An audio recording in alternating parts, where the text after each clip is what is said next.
Many months later. Finally. Ha ha. Nailed it. That's my line. There's no place like Target to shop everything wicked. What's going on, everyone? Jeremy here from The Quartering, and you just love to see it. You love to see when there are actual consequences. You know, part of the reason the get woke, go broke scenario or catchphrase, although most people say go woke, go broke, which I think is aesthetically far worse. But anyway, part of that is the going broke part. Yeah, it's always funny to point and laugh if somebody's deciding, hey, we want to get woke or we want to do some woke nonsense. But it's also a totally different scenario when things end up badly for them. That's the consequences. That's what everybody loves. And it looks like both Target and Costco continue to reap negative side effects of getting woke. Now, Target, for their part, they dropped woke, allegedly. You know, they rolled back a lot of their weirdo swimsuits, agender swimsuits, and materials that are targeting people that are too young to be targeted and all sorts of stuff like that. Well, now everyone who owns stock in Target is suing them because they never disclosed the giant financial risk that DEI has. And the fact that now that Donald Trump is in office, there's a real possibility that this lawsuit goes through and hurts Target even more. What's wild is my screen is not up, but what's even more wild is now, there it is.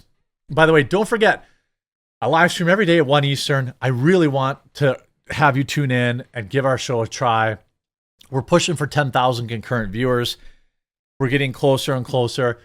If you're open to it, download the Rumble app, follow The Quartering there, and watch me there. That's where I'd prefer you watch. But I have Quartercast, which is a YouTube. I live stream there at the same time. If you only want to stay on YouTube, I understand. I prefer to have you tune in than to not have you tune in. So give that channel a subscribe. Give our show a try. I think you really like it. Target sued over DEI. Now, this is after activists have called for a boycott. Decision was not only offensive, but it's bad for business. No, it isn't. We thought that they would hold the line. We thought that they would continue to stand for the values that we all hold dear. But instead, they acted cowardly, and they made the decision to bow down to the Trump administration. Good. We are asking people to go on their websites and buy directly from those black companies because Target will not see. By the way, totally fine to do that. If you want to support, now it's only this way for black or whatever minorities. If white people were to say, hey, go support white people, there'd be a whole uproar about that. I also think it's cringe to buy from people based on their skin color. You should buy whoever has the best product, but that's neither here nor there. A single one of our black dollars, not even during Black History Month. This decision by Target, especially Target, the company that has its headquarters in Minneapolis, the city that became known and will be known for the murder of George Floyd. Oh, here we go. Yeah. For history and time to come. St. Floyd. Target cannot. I mean, Target let y'all loot them like crazy. I don't know why you have a problem with them. And we here in Minneapolis today, the good people of this state, are saying to our friends all over the country, if you were moved to do something good after the murder of George Floyd, oh, here we go. For you to stand up and boycott Target now. So they're bringing up St. Floyd again. Now they want him to boycott Target. Okay, well, let's see what the article says. Target displayed pro-LGBT items in 2023. Nobody had a problem with Target selling pride flags, by the way. Nobody. People were pointing out that they were selling stuff for kids. That's what people actually had a problem with. Target for boys or girls. This led to conservative backlash. Target is now facing a class action lawsuit from investors who lost money on its shares. This follows a major drop in Target's share price after the boycott.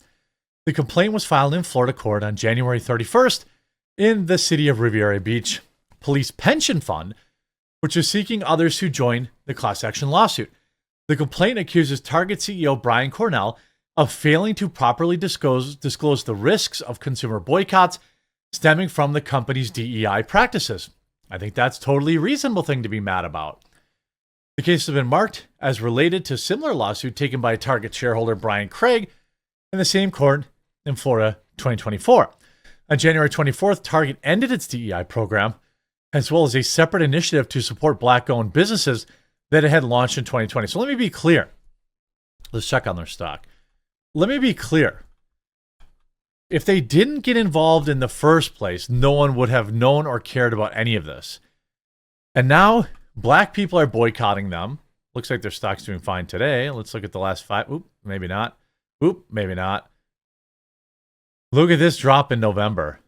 Look at this drop back in November. I think this is when the boycott started.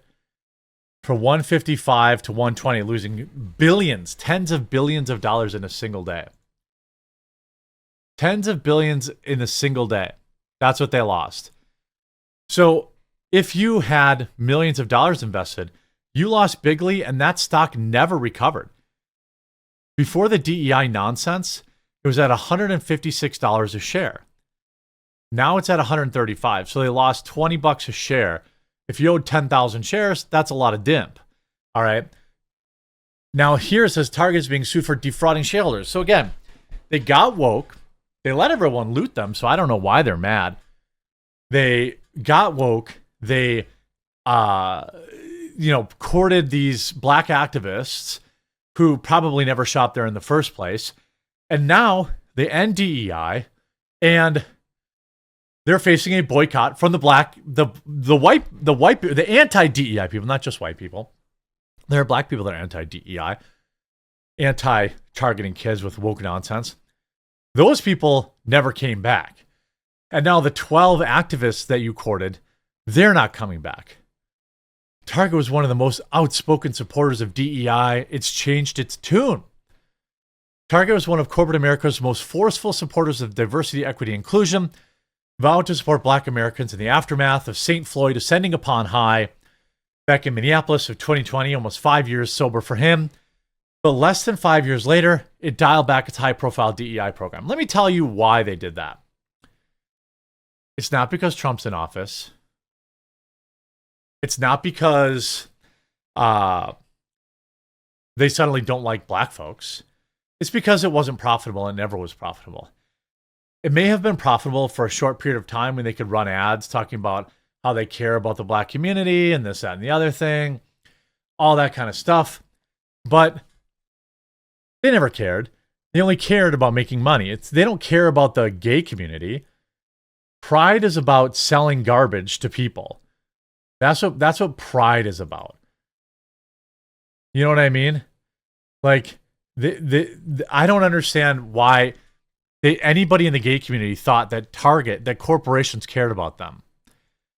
Then you have Pastor Jamal Bryant calls for a 40-day fast from Target over the end of its DEI policy. Do you think God gives a crap about Target's DEI policies? Or do you think that he cares about you using his word, his teachings, to push a political agenda, to enrich yourself with donor dollars?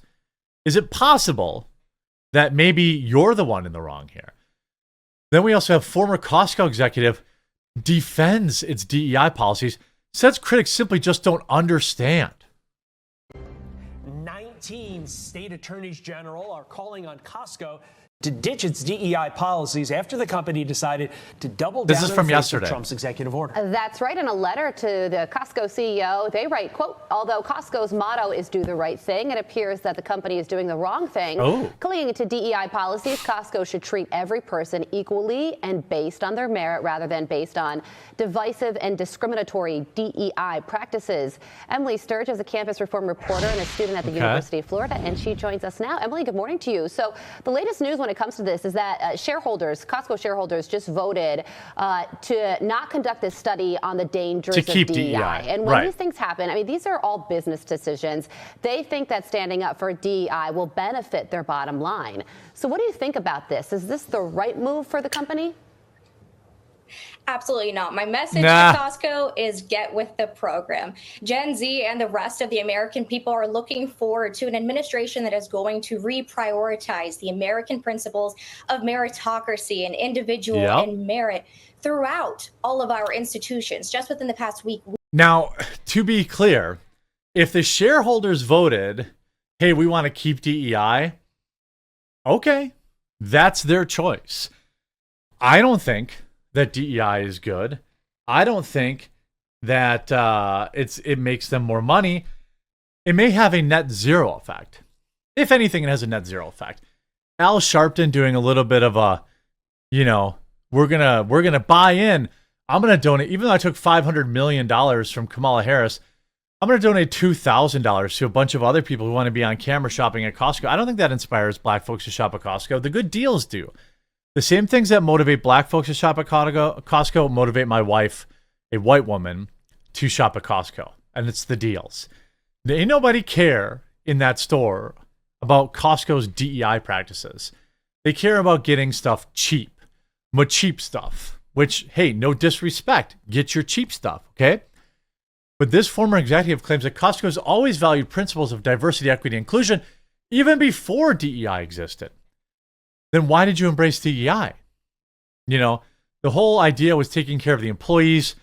Our whole idea was a very simple thing. If you hire good people, pay them good wages, and give them good benefits, then likely good things are going to happen. I agree.